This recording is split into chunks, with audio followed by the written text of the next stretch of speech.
button. Oh, he hit the button.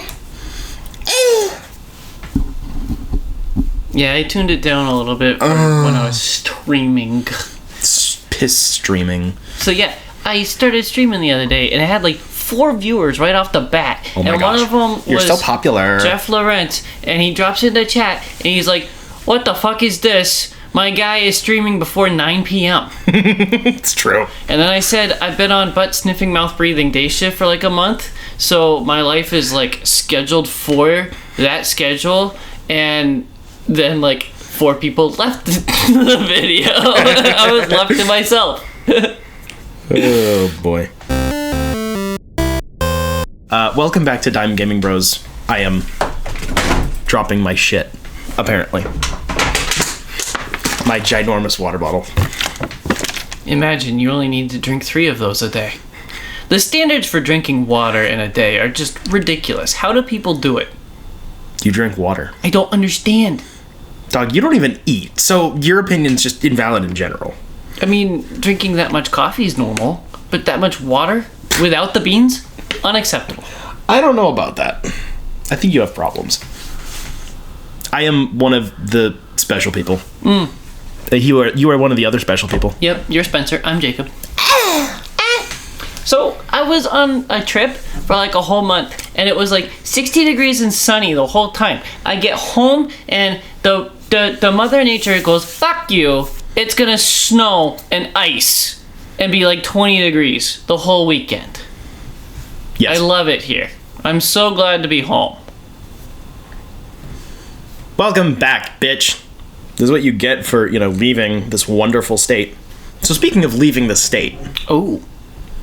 So you know how Alan Wake left his mental state? That too. In the first game, you were in fucking Washington. Yes.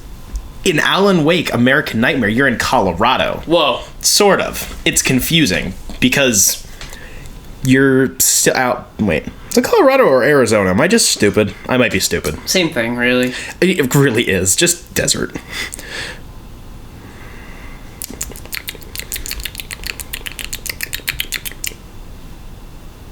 Come on, give me the thing. Yeah, Mickey, if you could edit all this out, please, that'd be great. Why are you using my sex name on air? Oh, boy. Arizona, okay. Yeah, same thing, basically.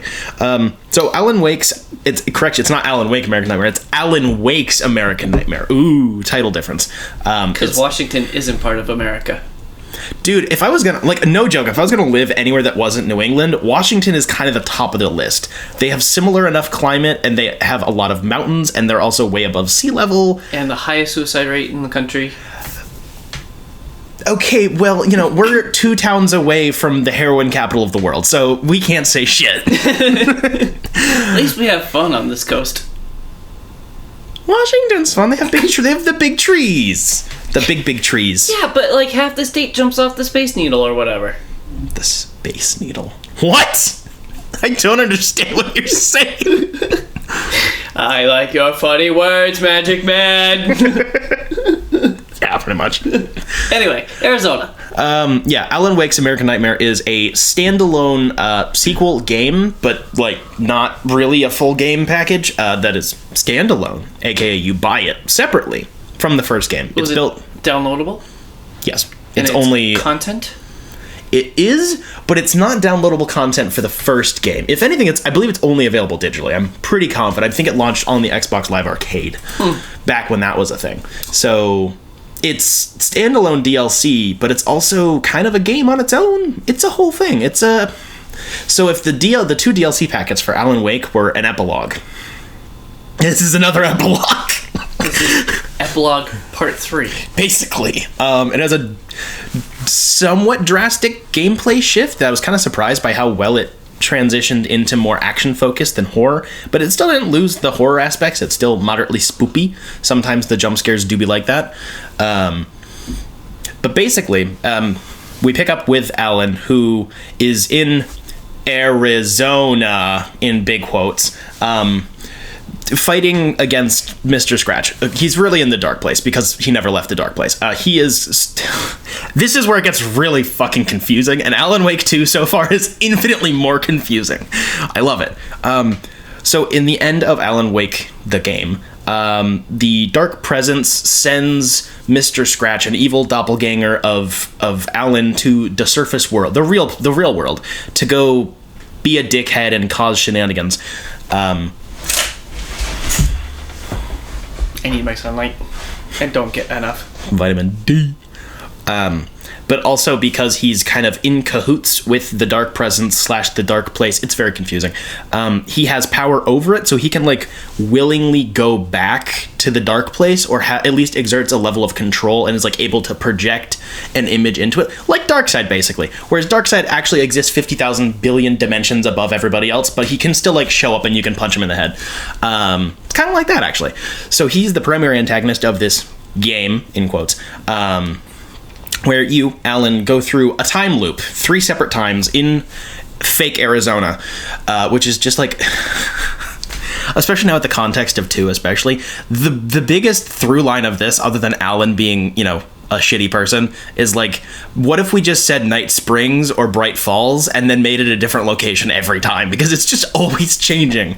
It's this place that definitely actually exists, but it's constantly being rewritten by plot. Literally, like the plot rewrites reality and stuff. So whatever. He is trying to fight Mr. Scratch. Mr. Scratch basically went on like a rampage through this place for reasons. He, you know, terrorized some locals, does a lot of murder, you know, beats up some people, kind of sexually assaults some people. That one's a little weird. But it seems like his goal, Mr. Scratch, by the end of this DLC is to have basically take Alan's tools away from him. In this reality of sorts, Alan needs information and story to be able to write new stories. So like he basically time loop, but every time you do the time loop, you gain further information and you get transmissions from outside of the Dark Place. It's very weird and confusing on a logistical level how that works. So then you can progress further and faster, and Mr. Scratch is like, I know this thing is coming, I'm gonna take it away from you because you suck and I don't like you, I'm gonna fuck your wife. That's basically his monologues that you encounter throughout the game. He shows up a little bit gameplay-wise towards the end, mostly as like a guy just kind of standing there taunting you while you fight Taken. But in maybe there's 10 of them in total. There's a bunch of like random TVs scattered throughout the world you can just turn on. And this is the cool part, they are live action recorded cutscenes. So the idea of what, you know, when you go back to Quantum Break and that whole mess of a thing that was kind of cool but kind of not good, and the weird TV show video game smushing, this is where that idea came from. And next month I look forward to next month I look forward to discussing how that affects the future, because it's cool. Remedy's gotten smarter.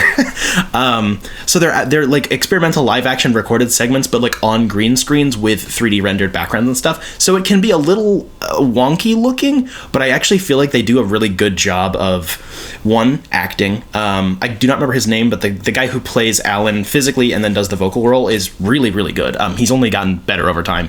And then him basically playing against himself as an evil suicide killer, yes, serial killer version of himself basically, is really cool. He just pulls a lot of legwork. The cutscenes are pretty well composed. They're shot like movies, you know, not just I don't know, done dramatically. Like, they're actually composed pretty consistently well. The costuming is handled really well. It kind of feels like Sin City the movie a little bit, where it has like a dissonance between the characters and the environment, but I actually think it works to its advantage because the Dark Place is such a weird amalgam of non-existent, non-corporeal weird shit that doesn't make any fucking sense no matter how hard you look at it, except to Sam Lake. Apparently, you know, the game's writer just knows everything because he's such a big smart boy. So yeah, you go through 3 major locations through the game in Arizona. You are in like a little downtown strip of like a place in bumfuck nowhere, Bright Falls, but it's not the Bright Falls from the last game. It's a different Bright Falls, blah, blah, blah. Basically, think Cars, the movie. You're in Arizona on Route 66, and you're just in this little town that has nothing there. So you encounter a couple characters there. There's like a diner and a hotel and a garage and oil fields and stuff. Yeah, oil, they need democracy. Then you go to an observatory where you encounter a scientist character who's all, you gotta help me fix the shit so we can get this weird transmission that makes no sense. And then the third location is a drive-in movie theater that's abandoned, which is really cool. I was really impressed with how much this felt like the first game in a sense, but with a very different tone and some technical details change. But like the amount of... I'm watching it. It looks so good. It's insane, dude. Like, what the fuck? Also, his performance is amazing. Like the freckles and everything. Yeah, like the looks so good. The vocal performance he's giving is fucking nuts. Everyone's like, can we just give this guy like any role now? Like, there's also like a pinkness in the edges of his nose. Yeah, it's so cool.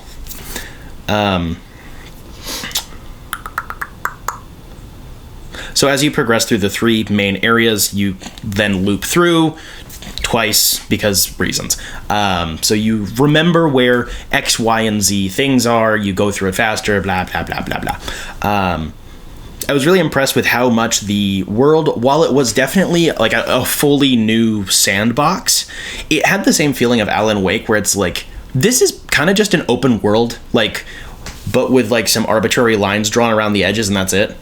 This one doesn't have Alan Wake's like structural barriers where it's like, okay, you can't climb up this rock face because that's the end of the map, you know? It doesn't have that. It does have a few of those, I guess, but most of them are just, if you keep walking, say, down a road that goes nowhere, the game will billow in some wind and be all spooky, and then it just makes you stop and turn around. So it has like soft barriers, I guess. But it's surprisingly open. All 3 major locations are pretty well detailed, and around comparable, I would say, to most of the segments in Alan Wake where you have like a lot of interior and exterior locations on the same map. Like, it's just very... It feels open, which is really impressive for a game that came out in like... It's like 2 years after the first game, so like 2012. So it's pretty impressive on that level. So on a technical level, it's really cool. It has some moderate graphical improvements, not anything drastic. I think the lighting got a pretty decent improvement, but the texturing's just a little better. Most of the assets feel kind of like an asset flip, even when they are assets that they definitely did not create for Alan Wake. The way that they are constructed, like artistically, definitely feels like the same material of the first game just got pulled into this weird DLC thing, and I think that that's a good thing. I think it helps with the transition period. It also helps it feel like a conclusion. It doesn't feel like some random poop from a butt they just kind of thought of afterwards just to throw out there. It does feel like even you could construct everything whole cloth. You don't really need to, and I don't think that the game justifies that sort of a need. So a lot of it does feel kind of recycled, but in a good way, I think. The gunplay is wildly expanded. In terms of like damage and like number balancing, it's pretty similar. There are a few different subclasses of weapons now. There's like handguns and long guns, and then there's different variants of each one. So you have like hunting rifle, carbine rifle, shotgun, combat shotgun, whatever. And then you have like revolver, semi-automatic pistol, nail gun, the one that's on the cover of the game, which is actually like the worst weapon in the game, but it's so much fun. There was a chainsaw on the cover. That's a nail gun. And you can like flip between those ones. They are unlocked through the main game as suitcases that you get after getting a certain amount of manuscripts, and because you return to these areas as the game progresses, you should remember those key locations from before when you get enough manuscripts to unlock, the next weapon. They're all really cool, to be honest. I was really impressed with how it still feels like Alan Wake in terms of it being pretty simple and straightforward gunplay. It's not like the most exciting thing, but it's really, really consistent, and it doesn't feel repetitive, which is just kind of odd. I don't understand how something can be, frankly, so shallow, but still be really engaging. They all have really good animations and sound design, which definitely helps. The camera angle for gameplay-wise has been shifted a little bit. It's a little bit closer into Alan, so instead of it being like a third-person action-adventure game, it's a 30% closer to his backside. So now you can see his cheeks rubbing together as he runs? True. You can still fully rotate around him, but it definitely makes it feel more like an over-the-top shooter. Which is weird because, like I said, the number balance is almost the same. It's definitely been modified to make it more aggressive and faster and more or less scary, you know? But, like, it feels almost the same. Like, the transition's just done. Like, holy shit, I was floored, to be honest. Sprinting also is improved. He moves faster now because, of course, you know, now that he's been running around in the dark place for 2 years, he's no longer an asthmatic alcoholic writer who doesn't leave his house. He can run a little faster. Love that. Character progression. Seriously. Inhaler is on the skill tree. Dude, basically. All of the other characters that you encounter in the game, well, there aren't many of them. There's 4, I believe. They're all fine. In a similar level to the first Alan Wake, where outside of you had your, like, Sheriff Breaker was a main character, like, Lamp Lady, whose name I forgot, was a main character. Lumiere? No. Oh. But, like, pretty much everybody else was kind of... They weren't flat, but they were definitely very archetypal outside of the main cast of characters. And I think that they're similar enough here. And for the amount of screen time they have, meaning like 20 minutes each max, they leave a decent enough impression. You have your probably lesbian mechanic who works out in the middle of bumfuck nowhere and runs a hotel. She's like, they don't like give me their cars because they're all... I don't know what accent I'm doing. Like, because they think I can't fucking fix the car. And it's like, that's New York. I think you're doing the Bostonian... that was more like Boston New York. Lesbian. Wait, let me... You're so good at the Boston Lesbian. Well, I gotta remember how to do it. Do it again. Summon the movie that you watched that triggered the Boston Lesbian voice. Fuck. That was a horny movie. It was great that one night, too, because 1, you were hammered. 2, you were smoking a pack outside on my porch. And just a switch in your brain clicked. I couldn't stop. And you couldn't stop. Colin wanted to move on and asked you a serious question, and you answered in the Boston lesbian accent. He was like, shut the fuck up and answer my question. And it was the funniest thing. That was genuinely one of our best moments. Like, that's an all-time great. I snapped. You know, I'm living out my lifelong dream of being a Boston lesbian. But yeah, so, like, you have archetypes. She's also, like, a hippie and believes in crystals and shit and whatever, and she's like... crystals do exist. Well, they do, apparently. Yes. They don't do anything. They look pretty sometimes. I think you could jab them into your eyes. Ooh. Yeah. You have, I do, as the crystal says. True. There's a scientist at the observatory who's definitely on the flatter side, but she's like doing the whole, how do you think that this is not real, and what about free will and shit? You know, that you do the whole back and forth. And Alan's like, dude, I don't fucking know. I just want to write books and fuck my wife.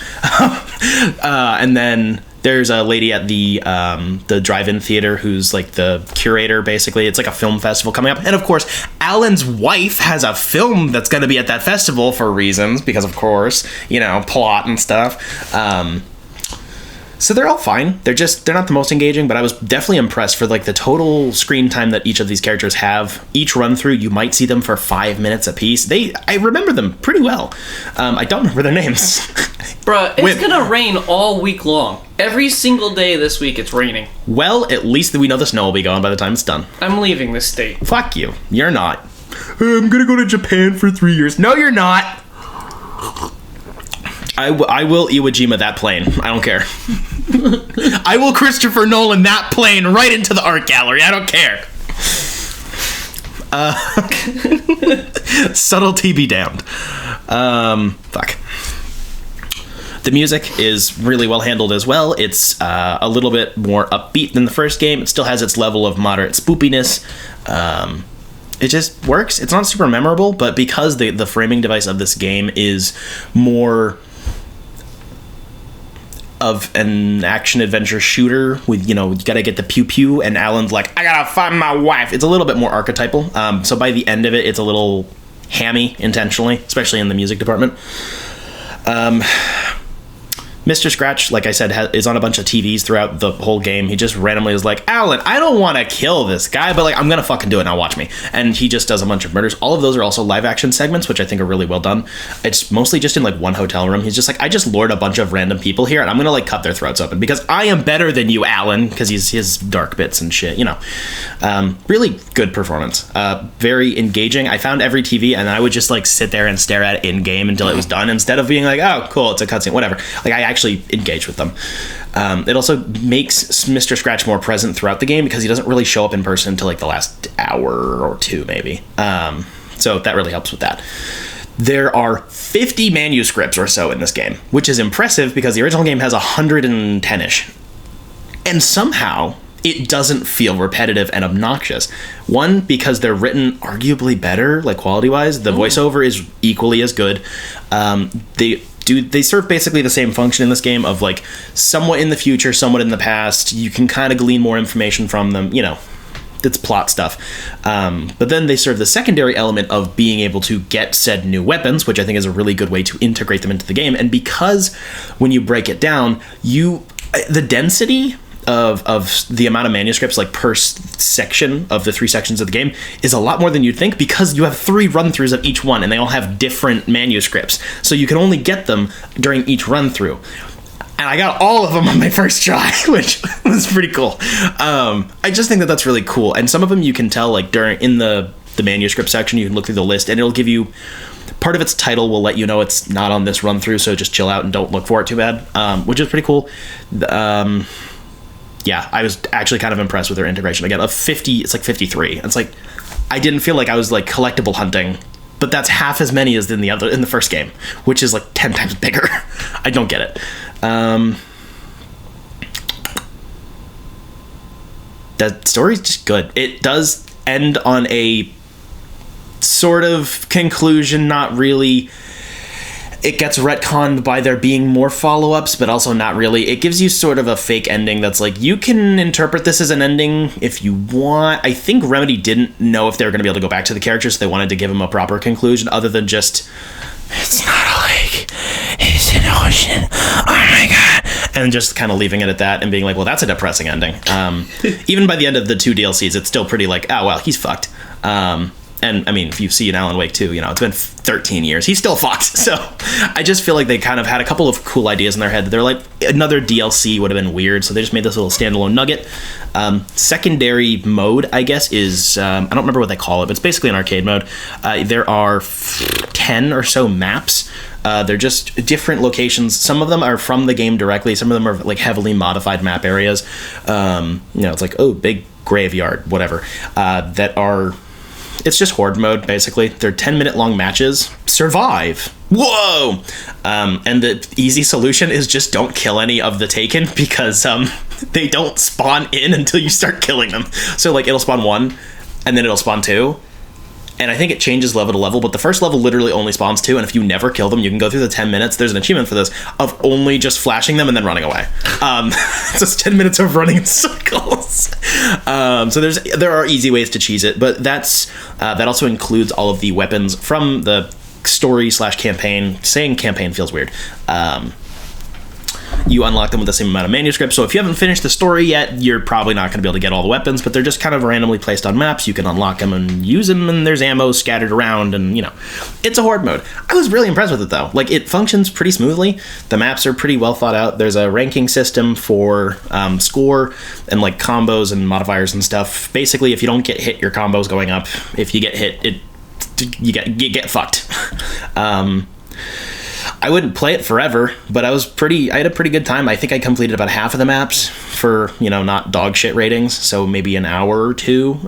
Which is decent. It's a decent way to pad out the runtime, and also it makes sense because this is what being in the dark place is like. It's just a time loop, your memory gets wiped, you do another time loop, your memory gets wiped, and that's why Alan Wake is still a scared little bitch, because he doesn't remember anything. And that makes the horde mode make more sense than just having it be there. There's actually a decent justification for it. Pretty cool.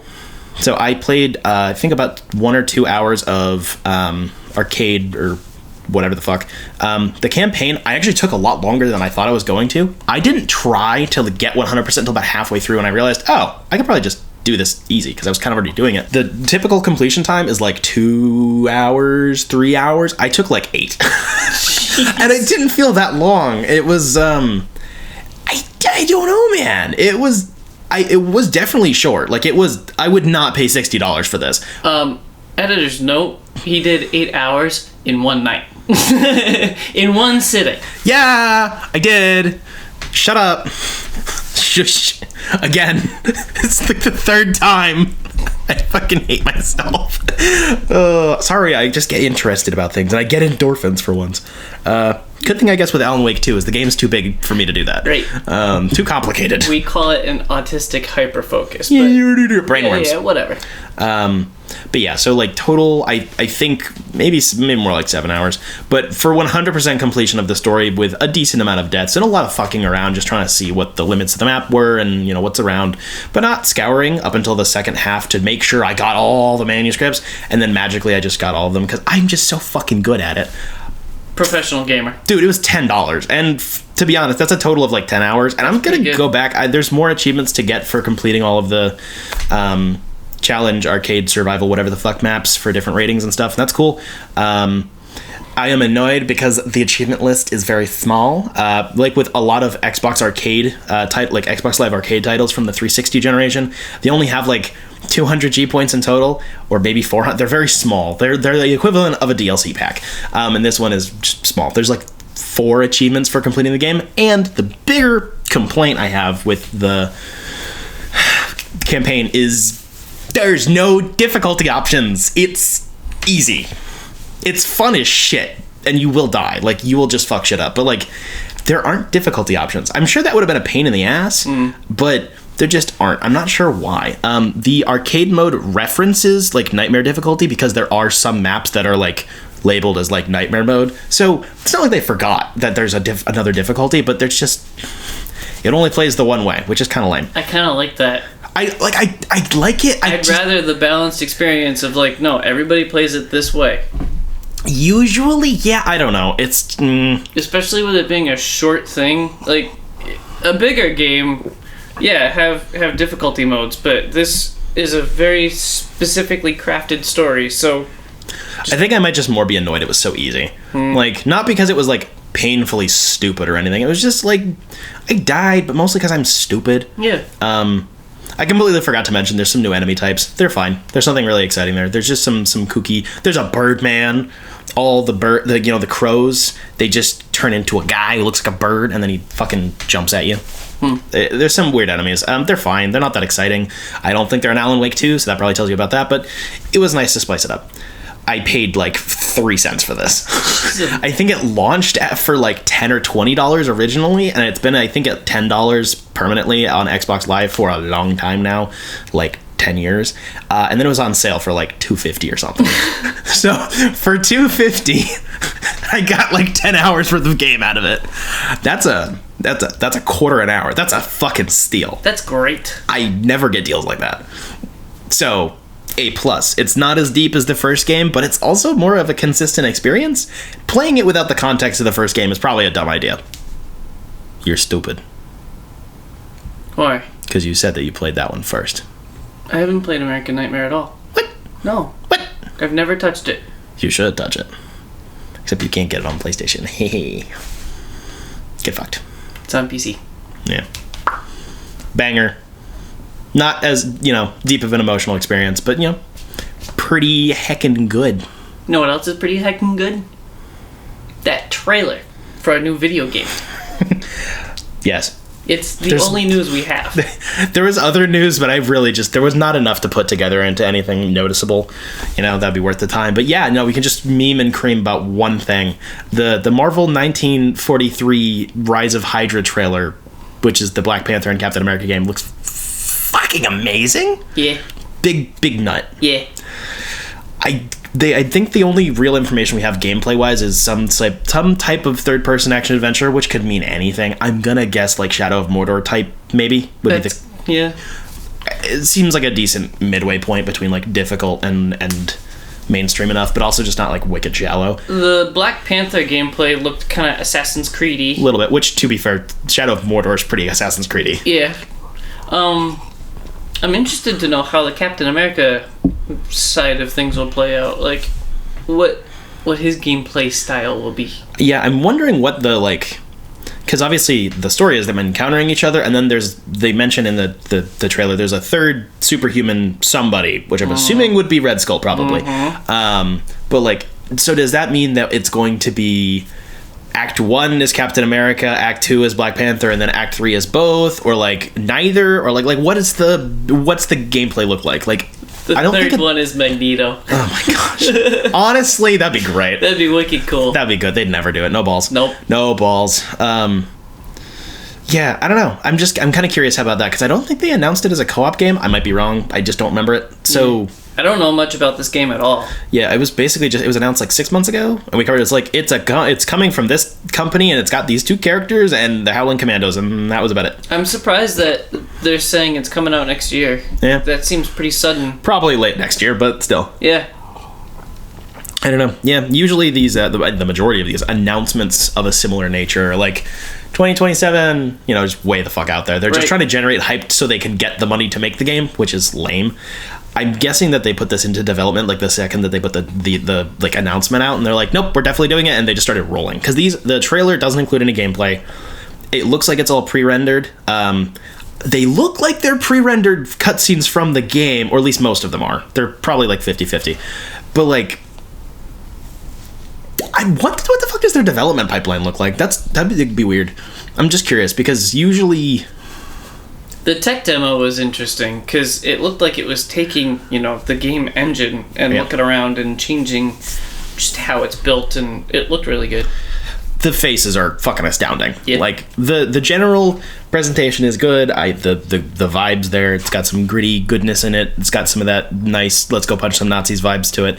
But yeah, like the facial models and the mouth tracking is fucking insane. When I didn't realize that the trailer had come out, I was just scrolling through fucking Twitter and saw like a clip of just them talking with their masks off, and I was like, "What movie is this?" And then I looked, I was like, "It's a game? What? Like what?" Just what? You are special. Dude! It does look good. I want to touch his face! It looks touchable. The outfits look really good. Yeah. Like, really good. It doesn't look like Cap's about to go, like, do a hate crime. Avengers. That outfit was so bad. I like Black Panther's outfit, too. It's all textured, and it's got spirals and stuff on it. It looks good. Also cape. Yeah. And big neck. Yeah. I don't remember his name. That's T'Challa's grandfather, I believe. Oh, grandfather. Pretty sure. I figured it was going to be his dad. No, I think it's his grandfather. So I'm wondering what that might mean. Maybe they're just like, let's do another one. Because I think I read there's a couple of stories with Captain America and Black Panther in the comics. Mm-hmm. I don't remember if it's his father or his grandfather. It probably depends on which writer it is because that's how time works. It's kind of a flat circle. Mm-hmm. I think it's usually his grandfather, though, but I'm pretty sure that that's one. I didn't recognize the name, and I was like, that's definitely not his dad. So, cool. I don't know. The two performers look fucking awesome, and I want to squish their faces with my hand. I want to do the blind guy thing. I'm going to be Matt Murdock and just be like, let me touch your face. I'm going to see you with my hands. Speaking of time being a flat circle,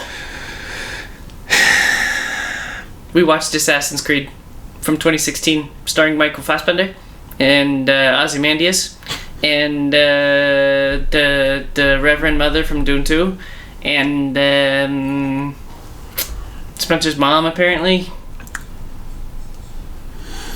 I don't remember her name. You do. Yes. I will keep it close to the chest. You can't have her. She's mine. I like this movie. I don't like that I like it, but it's not that bad. I have a long and troubled history with this movie.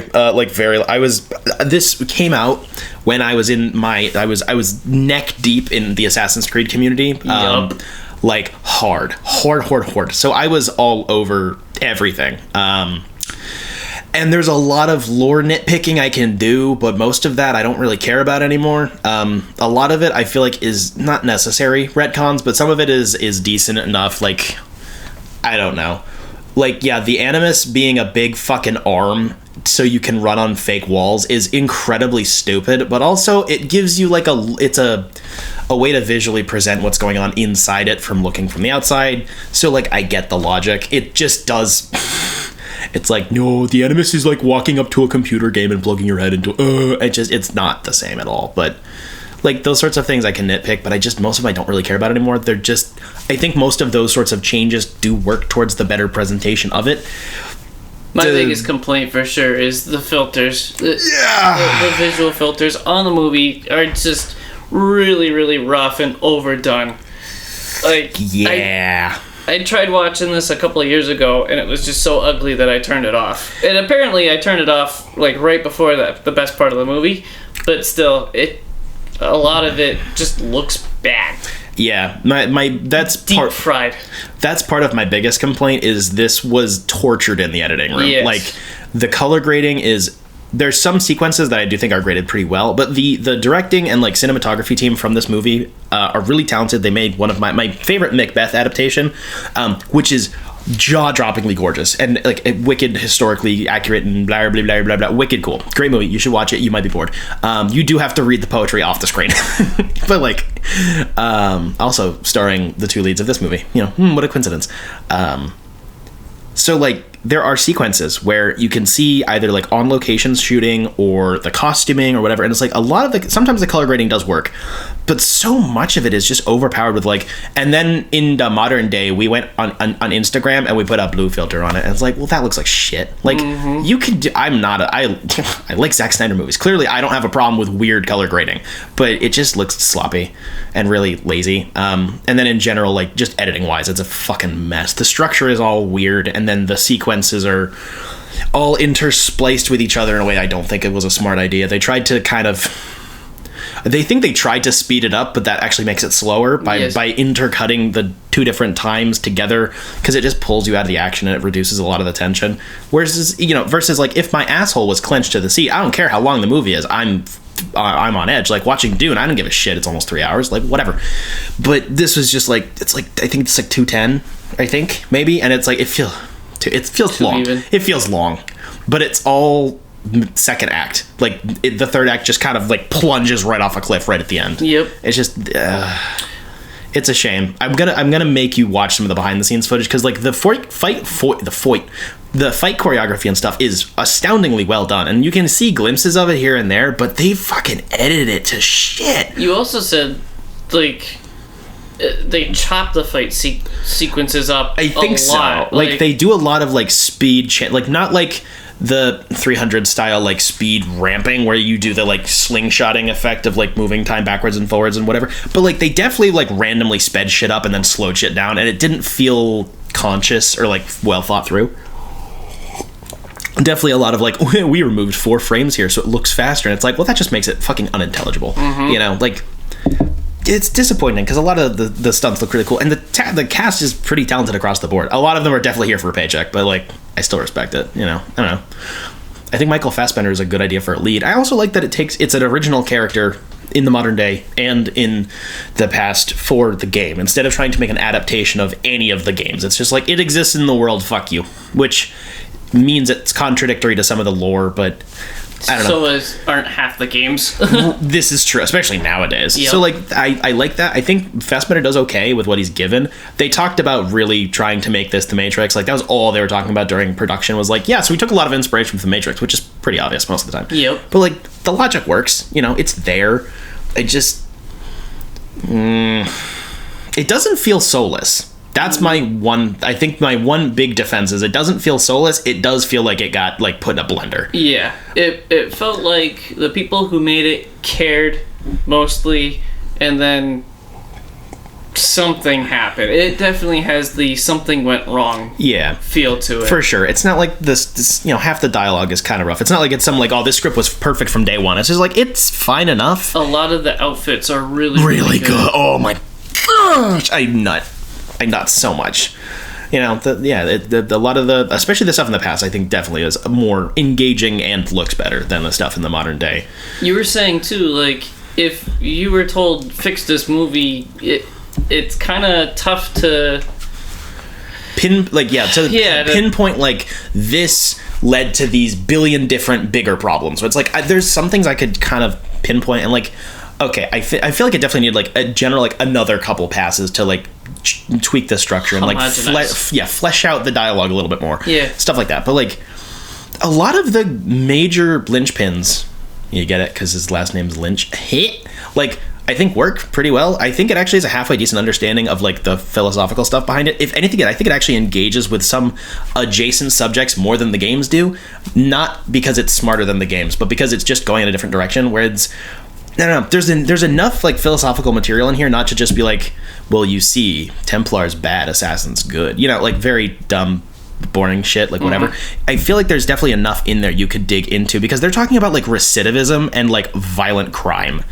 And while that's an incredibly weird topic to like get into, it's an interesting foundation for like at least the idea of why somebody would want to utilize the Apple of Eden to like, I don't know. There's something else in there that the games just don't give a shit about. Like they're pretty clearly free will and like determinism and like whatever, and that's all great and most of them are good and I love them, but like I don't know, there was an extra like element of something in here that was like, that's kind of cool about like what does genes make crime happen, which definitely could not have a racial undertone on it at all if you squint at it, but you know, you said squint because I'm racist. I like the we're gonna track the magic rock from history and change the world with the magic rock. I love that all the time. Yeah. It doesn't get old. It's true. Yeah, I just it's not the best video game movie, but like I kind of feel like it's my favorite. Just like there isn't much of a time when I wouldn't like want, like I would be like, no, I don't want to watch it. Like some of it's slow and some of it's kind of boring, but like usually it's at least kind of visually interesting, at least in theory, if not necessarily in execution. And like there's something to look at and shit's going on and it's coherent. It makes fucking sense, if nothing else, which half these movies don't. So like Tomb Raider's better, but not by a lot. I was gonna say hardly, if that's true. I don't know. I would say Tomb Raider's better across the board. I'd say they're pretty even. It's better than Warcraft, which is weird because at the time I put this in Warcraft neck and neck, but that's because I was stupid in 2016. So I don't know. Like like Scorpion's Revenge is definitely better because it's a that's I don't know. Like this is it's like a trifecta between. It's more like it's a quad between first Mortal Kombat, new Mortal Kombat, this, and the new Tomb Raider. Kind of like all on like the same-ish level. Where like there's a soul in here. Definitely not necessarily the most talented people, necessarily, and it probably got fucked with a lot, but like it's not like a complete cash grab. 3 stars is usually how I say or rate a movie that it's like, wow, movie is movie. And I gave it 3 stars, but it's the top of my 3 stars. Really? Yes. That's better than I was expecting, to be honest. Weird. I thought I was just gonna have to sit here and be like, no, it's not dog shit, I swear. No, it's like you were saying, that there's definitely heart and care in here, but it's just buried under a lot of what the heck went wrong. Yeah, that's the yeah. Anywho's, what's it? That means it's my turn. It is your turn. Damn. So the little girl is less of a little girl now? It's less pedophile-y? The what? Never mind. Tiny Tina's Wonderland is a game based in the Borderlands series. Something not many customers knew. Am I right, Spencer? Shut up! I'm stupid, okay? I don't even like Borderlands that much. I'm dumb. I knew it was a thing, and then you're like, oh, it's a Borderlands game. And I'm like, what? Am I dumb? Yes, I am dumb. Yes. It was developed by Gearbox Software and published by 2K Games. It was released for the PlayStation 4, 5, Xbox One, all the series, and PC in March of 2022. I'm going to mention right here at the top of my review that I played on PC and immediately installed the mod called Wonderland's Redux, and I'll do my best to point out why as I go. For the story, This game follows Tiny Tina as she is the dungeon master for a game of Dungeons and Bunkers and Badasses. She has 3 friends, characters I didn't recognize, playing alongside you, the Fate Maker. Butt Stallion is the ruler of the land, and after retrieving the Sword of Souls and fixing up the town, Butt Stallion knights the Fate Maker. But right when that happens, the Dragon Lord shows up, and Butt Stallion is kill. Where were you when Butt Stallion is kill? I don't know. I was at home. On the couch. The phone ring. Butt Stallion is kill. I hate you. No.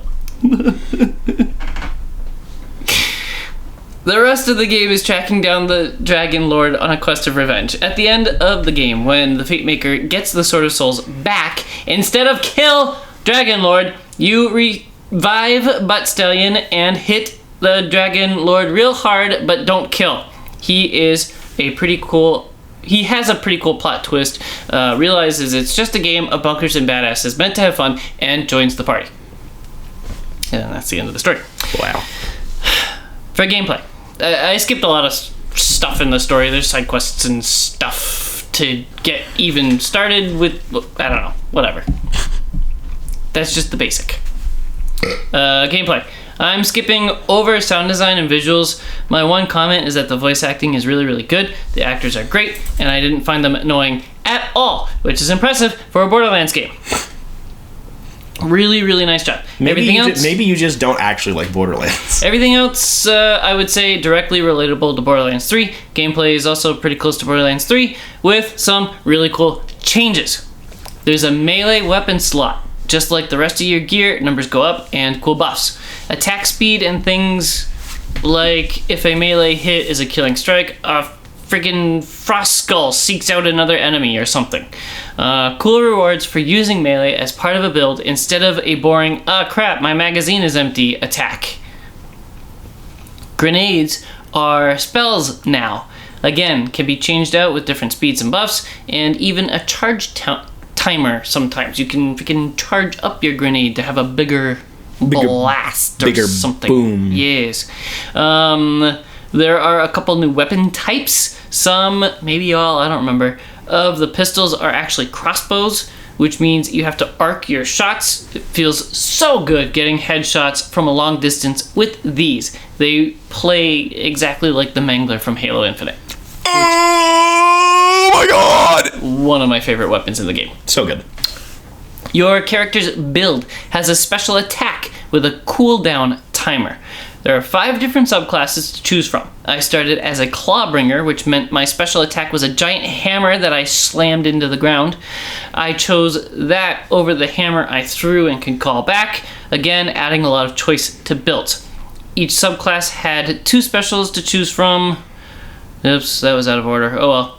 It also focused on using a ton of fire damage and buffing the little dragon friend that I had flying around and damaging enemies.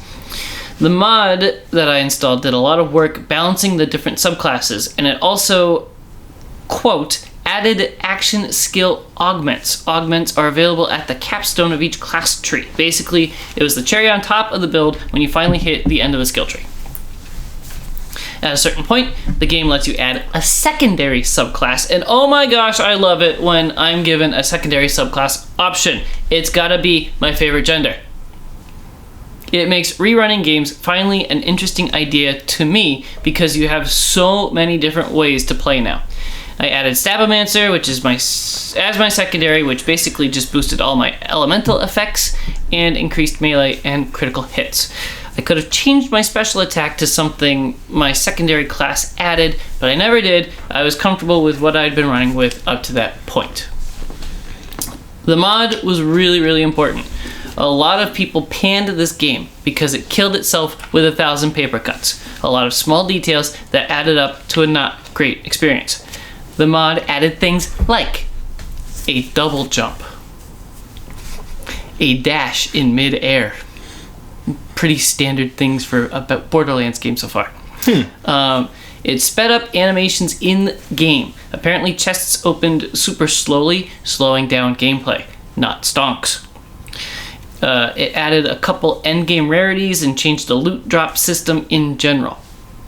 This game has loot dice hidden in every level, encouraging you to look in every corner to find these dice. The more you find, the higher your chance of getting better loot as you go through the whole game. I think that's kind of a cool idea, but 1, it slows down gameplay, and 2, there were a bunch of dice that were mini puzzles of how to even get to. Picture old school Riddler trophies. Riddler trophies are great, but not when they directly affect your loot drop chance in a loot drop based game. Number go up.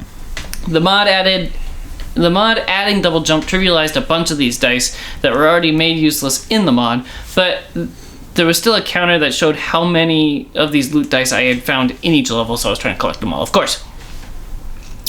The mod added skill icons in loot. It changed the skill icons in loot. So it was easier to compare your loot and figure out how its stats affected your build. So you could see the pretty picture and then go over to the skill tree and be like, oh, that pretty picture in that skill tree and that pretty picture in that skill tree. Well, I don't have that skill tree, so this loot is useless. Get rid of it. The mod added sprinting in the overworld. So each level is attached to an overworld, kind of like an old school JRPG like Final Fantasy. There are random encounters that are annoying as fuck, and like any old school JRPG. There are loot dice and other things to find and unlock. There are a bunch of side quests to find. Typical overworld stuff. But again, the base game, didn't come with running. That's so weird. In the overworld. Like, how does that get through, like, testing? The mod removed the character model from inventory screen so the menu loads faster, which is wicked cool. There were a bunch of balancing things, just a crap ton of balancing things. But what really confuses me is that it adds Borderlands staples back to the game that were missing. Like certain loot item drops unique to bosses. That's been in every Borderlands game ever. And this one, the base game, skipped it. There are a ton of other things that the mod does, but that's really as far as I cared to look. Honestly, I think the base game was plagued by 2 things. One of them was an actual plague, COVID. There's a real cool thank you from the developers at the end of the credits that says that most of the game was assembled by people that were stuck at home and they somehow networked enough to build this game. Very cool. To be fair, that's like 1/3 of Halo Infinite. The other thing that's wrong with this game is the intentional middle finger, like Arkham Origins. I'm confident the developers chose to do little things to slow the game down to make it last longer. For those who don't know, Arkham Origins map is shaped like a horseshoe and you can't travel from one point to the other. You have to go back and forth along the entire U. I lost my spot. In this game, the little things like chests opening slowly and traversal being slower just makes a fun game a chore. It's okay if this game is smaller than the main entries. Just let me have fun in it.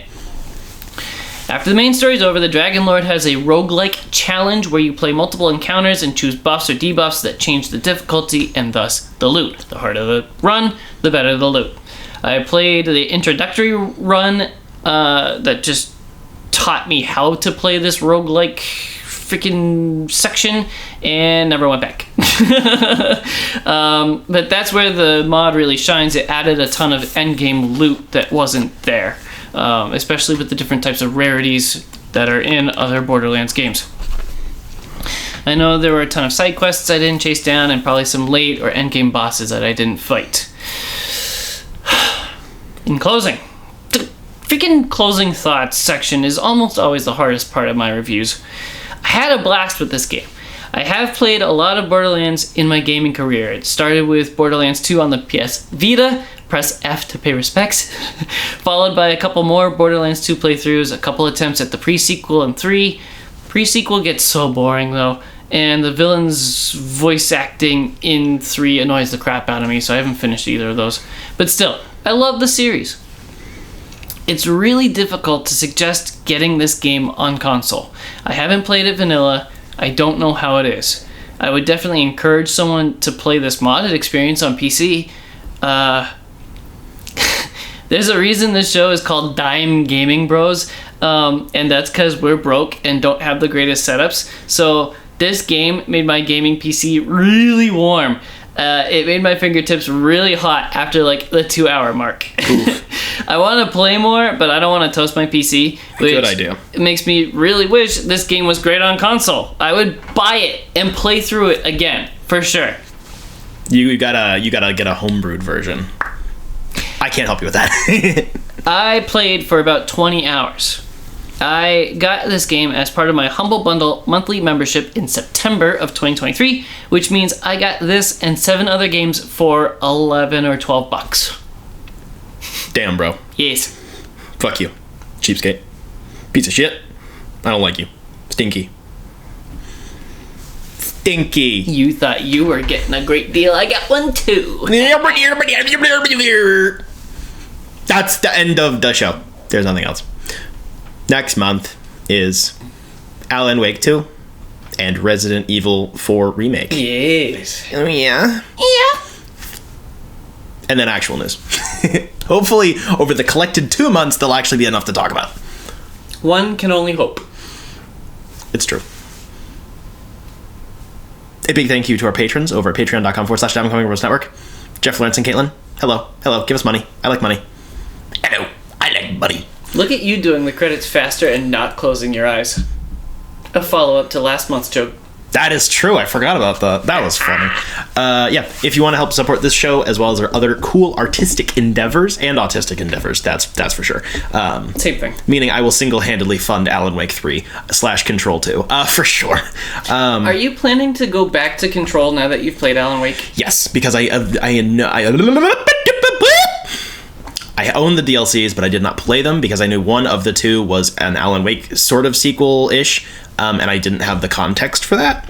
I am aware of basically everything that happens in it. I know all of the things. Yes, and I'm not... It was fine. It was more like, that's cool, but didn't seem to be super well thought out and integrated. It was more like, neat. But why are we still fighting the Hiss? Why aren't we fighting the Taken? That would be more fun. That'd be different. You know? But whatever. Lore!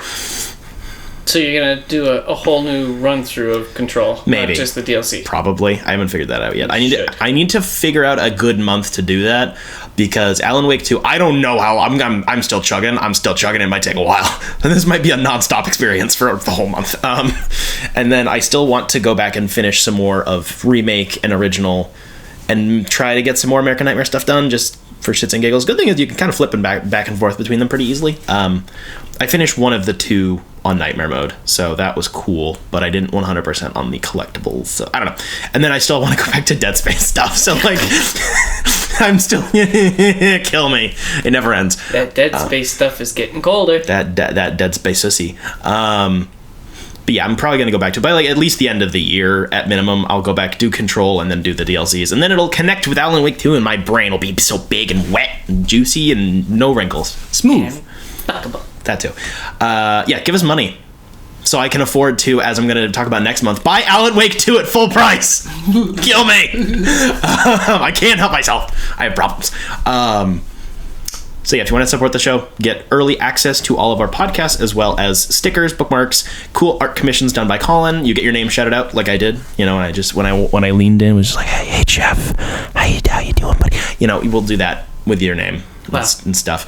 Also, check out our Substack newsletter. It comes to your inbox. Or like I said a couple weeks ago, it comes in my ass at night. Which is a good movie.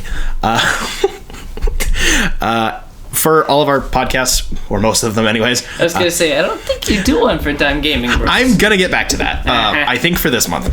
I did for the first like 6 episodes of the season, whenever the fuck we started it, and then I just fell off. Because it's a lot to go through, and it's a pain in the butt. I'm stupid. I write slow. But yeah, we do a Substack newsletter for most of our podcasts. Usually it's Jacob just typing up some pretty words and some nice pictures to follow along. Honestly, it's the pictures that sells it. It is.